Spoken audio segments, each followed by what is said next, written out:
Symphony Z72 বিস্তারিত থাকছে আজকের ভিডিওতে। ২ টি টপিক নিয়ে কথা বলব। প্রথমত স্পেক নিয়ে কথা বলব। তারপরে এই ফোনটি এই প্রাইস অনুসারে আপনার কেনা ঠিক হবে কিনা বা কাদের জন্য এই ফোনটি সে বিষয় নিয়ে আমরা বিস্তারিত জানব। চলুন জেনে নেই এর স্পেসিফিকেশনে কি রয়েছে। শুরুতেই ফোনটির ডিজাইন নিয়ে কথা বলা যাক।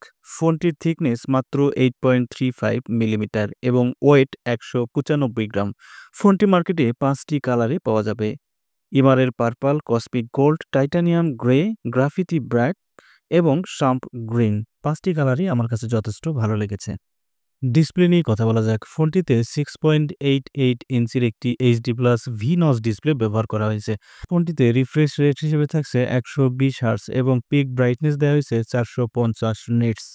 ব্যাক ক্যামেরায় ডুয়েল ক্যামেরা সেটআপ ব্যবহার করা হয়েছে, যার মেইন ক্যামেরা হচ্ছে 52 মেগাপিক্সেলের ইউএসডি ক্যামেরা এবং সাথে রয়েছে একটি ফ্ল্যাশ লাইট। ফ্রন্ট ক্যামেরায় রয়েছে 8 মেগাপিক্সেলের সেলফি সেন্সর। প্রসেসর হিসেবে ফোনটিতে ব্যবহার করা হয়েছে ইউনিসক T606, যার ক্লক স্পিড 1.6 গিগাহার্টজ 12 ন্যানোমিটারের চিপসেটটি ব্যবহার করা হয়েছে। মেমোরি সেকশনে ফোনটিতে র্যাম হিসেবে দেওয়া হয়েছে 4 জিবির সাথে আরও 4 জিবি র্যাম বৃদ্ধির সুবিধা। এতে করে অর্থাৎ 4 জিবির সাথে ভার্চুয়ালি 4 জিবি আপনি এক্সটেন্ডেড আলাদাভাবে ব্যবহার করতে পারবেন। পাশাপাশি ফোনটিতে 64 জিবি ইন্টারনাল স্টোরেজ ব্যবহার করা হয়েছে। ফোনটিতে যে সকল সেন্সর ব্যবহার করা হয়েছে তার মধ্যে রয়েছে gravity sensor, light sensor, virtual proximity sensor এবং সাথে রয়েছে সাইড মাউন্টেড ফিঙ্গারপ্রিন্ট সেন্সর। ফোনটিতে 5000 mAh এর ব্যাটারি ব্যবহার করা হয়েছে, সাথে রয়েছে 10 ওয়াটের চার্জার। ফোনটিতে অপারেটিং সিস্টেম হিসেবে থাকছে অ্যান্ড্রয়েড 15, যা এই প্রাইজে বাংলাদেশে এই প্রথম। ফোনটিতে আইপি রেটিং হিসেবে ব্যবহার করা হয়েছে IP54, যা স্বাভাবিক ধুলাবালি এবং পানির ছিটে পড়া থেকে ফোনটিকে অনেকটা সুরক্ষা প্রদান করবে। ফোনটি 4G নেটওয়ার্ক কভার করবে, সাথে ব্লুটুথ হিসেবে দেওয়া হয়েছে 5.0 ভার্সন। এই ছিল সিম্ফনি Z72 এর ফুল স্পেসিফিকেশন। এবারে জানবো এই ফোনটি কাদের জন্য কেনা ঠিক হবে।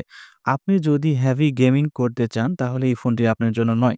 আপনি নরমাল ইউজের জন্য এই ফোনটি ব্যবহার করতে পারেন। এখানে খুব ভালো আপনি সাপোর্ট পাবেন, কারণ এই প্রাইস সেগমেন্টে ৮৯৯৯ টাকায় এই প্রাইস সেগমেন্টে যে প্রসেসর ব্যবহার করা হয়েছে, যে ডিসপ্লে দেওয়া হয়েছে, সেই ক্ষেত্রে আপনি খুব ভালো ফ্যাসিলিটি পাবেন। কারণ ডিসপ্লে সাইজটা কিন্তু যথেষ্ট স্ট্যান্ডার্ড, অর্থাৎ 6.8 মানে বর্তমান মার্কেটে বড় সাইজের ডিসপ্লে বলতে যে বোঝায় তার মধ্যে 6.8টি হলো সবচাইতে বড় এবং প্রাইস সেগমেন্ট অনুসারে T06 এর যে প্রসেসর ব্যবহার করা হয়েছে সেটি যথেষ্ট ভালো মানের একটি প্রসেসর ব্যবহার করা হয়েছে।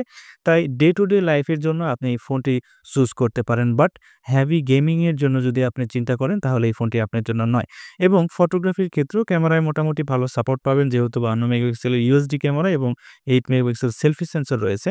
সো সেই ক্ষেত্রে নরমালি আপনি ফটোগ্রাফি বা সোশ্যাল মিডিয়া শেয়ার যে ভিডিওগুলো তৈরি করা যায় সেই ক্ষেত্রে আপনি ভালো একটা সাপোর্ট পাবেন।